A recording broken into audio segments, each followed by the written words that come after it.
নমস্কার বন্ধুরা, আজকে দেখো আমি আজকে কি রান্না করব রাত্রিরে।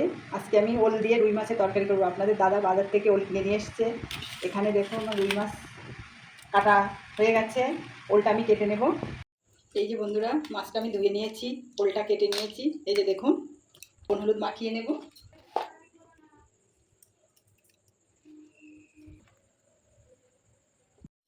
কড়াইটা বসিয়ে দিয়েছি, কড়াই গরম হয়ে গেছে, সর্ষের তেল দিয়ে দেব মাছ ভাজার জন্য।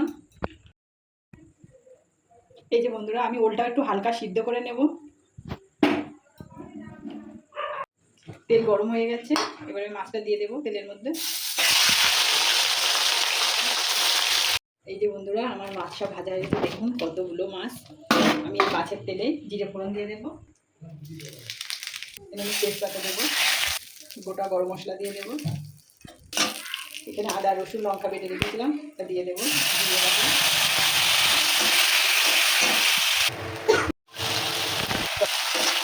মশলাটা কষিয়ে দেবো, লবণ দিয়ে দেবো, হলুদ দিয়ে দেবো,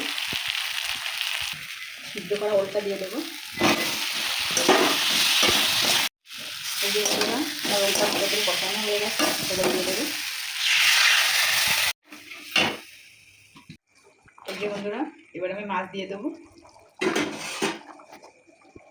ভাজা মাছ দিয়ে দেবো।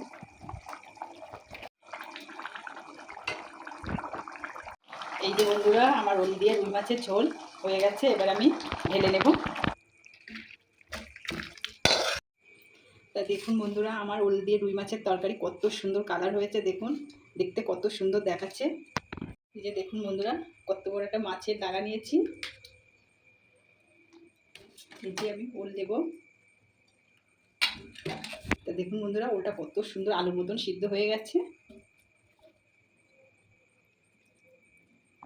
খেতে দারুণ হয়েছে। আপনারা চাইলে বাড়িতে ওল দিয়ে রুই মাছ এইভাবে ঝোল করে খাবেন, খেতে খুব ভালো লাগে। তা যদি ভিডিওটি ভালো লাগে তাহলে শেয়ার করবে, লাইক করবে, আর কমেন্ট করে জানাবে আমার ওল দিয়ে রুই মাছের ঝোল কেমন হয়েছে।